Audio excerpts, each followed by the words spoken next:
Hello and welcome back to The Voice Within. How are you? How are you? How are you feeling? How are you feeling with all of these things happening lately in the world around us?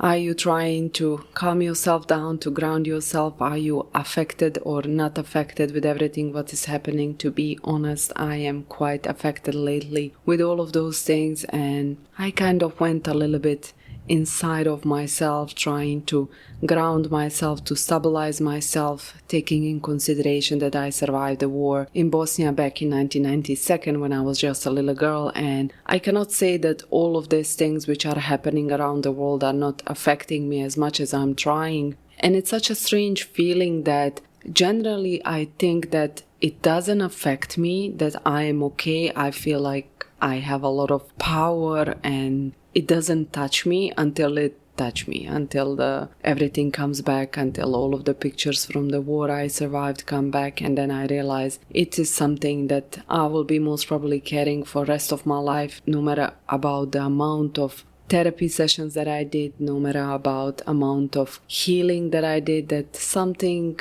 like that, something you survived so traumatic, stays with you for the rest of the life. And these days I was journaling a lot, I was reflecting a lot, I was releasing a lot of tensions inside of myself. I went a little bit less on the social media, was just trying to get in touch with myself to see where does it hurting me, where I'm in pain, what do I need to release to feel better.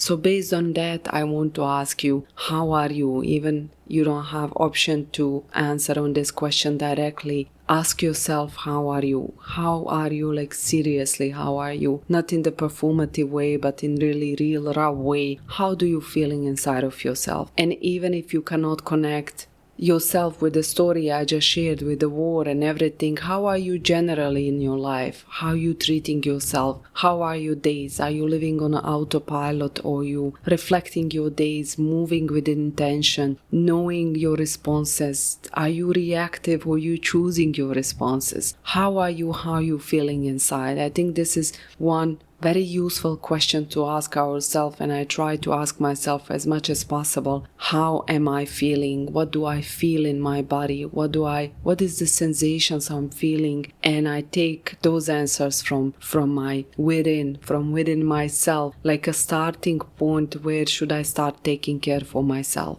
When I departed on self-improvement journey or journey of returning to myself, there was a lot of advices everywhere. You could read it everywhere in the books, you could listen in the podcasts. It was mixed. It was a lot of information which, if you don't know nothing about it, and for the first time you're starting the journey of trying to improve yourself and improve your life, you are completely confused what exactly you're supposed to do. How could you change it? How is it possible that the way you think could change the way your life going? The way you behave like individual in your life could make impact on your life, on the circumstances of your life.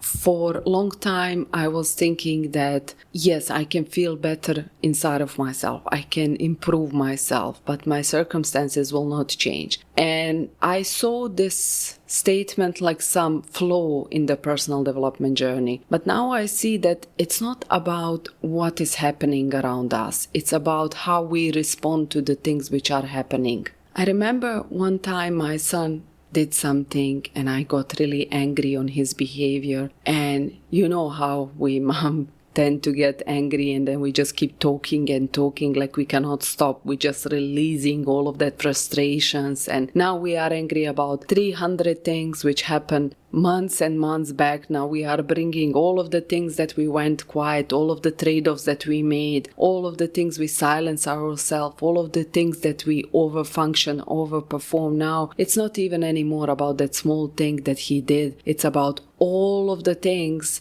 that I swallowed in the time before. And while I was angry like that, talking that I always have to do everything and nobody's listening to me and blah blah blah, I was lecturing him, and then I enter my master bedroom, and in the cabinet we have big mirror. Passing next to that mirror, I said to myself, you are so stupid for allowing this. And in that moment when I said that, I actually look at myself in the mirror. While I was passing, while saying on autopilot that sentence, I look at myself in the mirror. And I felt so much embarrassment in that moment. I was so embarrassed of myself. I wouldn't accept this sentence from somebody else. So why am I accepting it from myself? Personal development journey is compound of all of the changes that we make within ourselves, the way we talk to ourselves, the way we behave with ourselves, the way we treat ourselves, the way we see ourselves, the way we trust to ourselves, the way we believe in ourselves. It's everything about us. We come to this world like a clean slate, and everything what is inside of us, it's imprint of what other people teach us and the things that we collected on the way from our environment. But we never question what is exactly inside of us. We never question why we do things which we do, why we say to ourselves things that we say. It just becomes something which is normal because we often don't understand what kind of consequences this behavior towards ourselves actually is leaving on our life. What actually happens when we say to ourselves, I'm so stupid. We often brush these things, we brush them off with everybody does that. It's just the normal, oh, I'm so stupid, oh, I'm so reckless, oh, I just do this. But when we would just flip the coin and when we would just imagine that somebody else says these things to us in our face, I don't think we would take it from other people. I don't think we would accept it from other people. And how we talk to ourselves is invisible. Nobody knows nothing about it. And it's not even about bad words that we say to ourselves. It's about how we taking ourselves for granted, how unserious, if that is the correct word to say in English, how little we take ourselves to be serious, our words, our intentions, our dreams, our desires. Everything is flexible. Everything is up to the change, up to other people. Nothing which is inside of us we often don't take seriously. We don't take those signals, those desires, those words serious. And that day when I saw myself in the mirror, brushing off and saying so easily, I'm so stupid,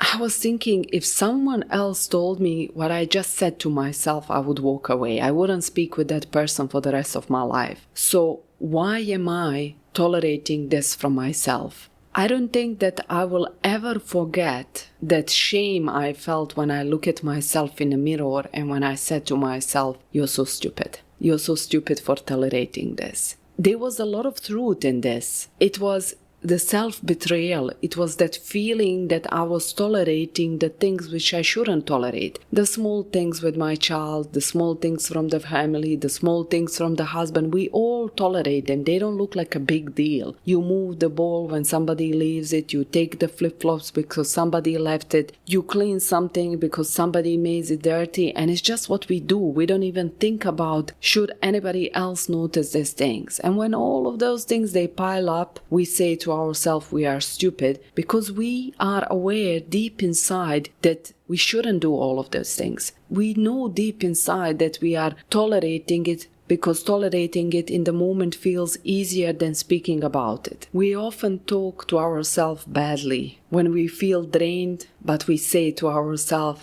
come on, you should be doing more. What did you do today? If you would push another person to do what one mother is doing every day, and then on the end of the day, you tell her, come on, you could do a little bit more, just push yourself a little bit more, it would be like in the level of abuse. But we're doing to ourselves this continuously. We're pushing ourselves to the maximum, and then when we don't accomplish the imaginary standards that we set it for ourselves, then we say like we didn't accomplish nothing, or we say that we are stupid, or we say that we are not doing it properly. It's like we forgot all of those things that we did before and we just focus on that one single thing that we didn't do properly. When we want to rest, for example, we feel guilty because we feel like we didn't earn it. How crazy is this? This especially comes in the time of the beginning of motherhood, first-time moms. Mother feels guilty because she's resting. Mother feels guilty because she leaves the child to somebody to rest. Isn't it insane? This was one of the starting points for me to go into the personal development journey or returning to myself, when I just acknowledged and accepted that I don't want to feel guilty anymore for something which is completely human, for something that I'm supposed to do for myself. I don't want to feel guilty for something that is part of the motherhood. I want to correct every single thing inside of my motherhood so I don't feel guilty about it for no reason. We often silence ourselves when we lower our boundaries just to avoid reaction in people, and then we say to ourselves, it wasn't that much important. It's okay. It doesn't matter. They are small. They don't know. And we just keep doing it. We just keep piling up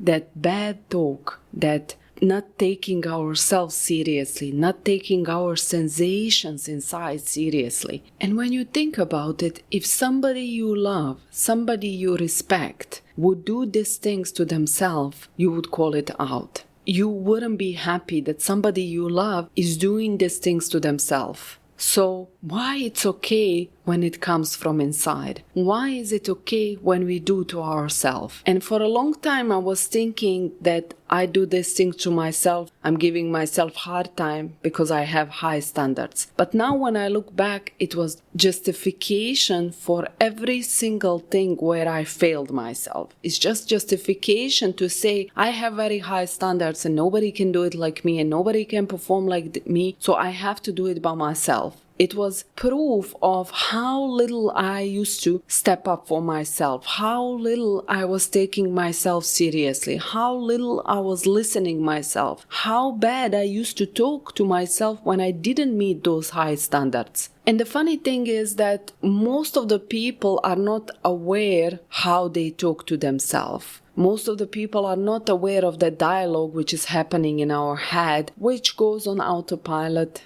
And it's a mix of a lot of things that we heard from our parents, a lot of things that we accepted from our environment, from our failures, from all of the time when we failed ourselves and we say to ourselves, I'm so stupid. And then when we again make some mistake, we repeat that sentence, I'm so stupid. And when you think about it, when you're repeating yourself, I'm so stupid, for every single thing you make, every single thing you swallow, every single thing where you fail, how would you expect to be the person who can stand up for themselves when you continuously feeding yourself with the bad talk? If you would keep talking like that with your child, you would literally destroy their identity. But in the case of our children, we are very, very careful how we are talking to them, because we are aware of the consequences that that kind of talk can leave on them. But then, when it comes about us, we don't take it seriously. We don't see it like a big deal. And I didn't see it like a big deal until that day when I saw myself in the mirror, when I saw my reflection in the moment when I said to myself, you're so stupid. I felt in the moment like somebody else was standing in front of me and telling me, you are so stupid. And it hurted. It hurted in that moment when I realized how I was talking to myself for the things I was doing.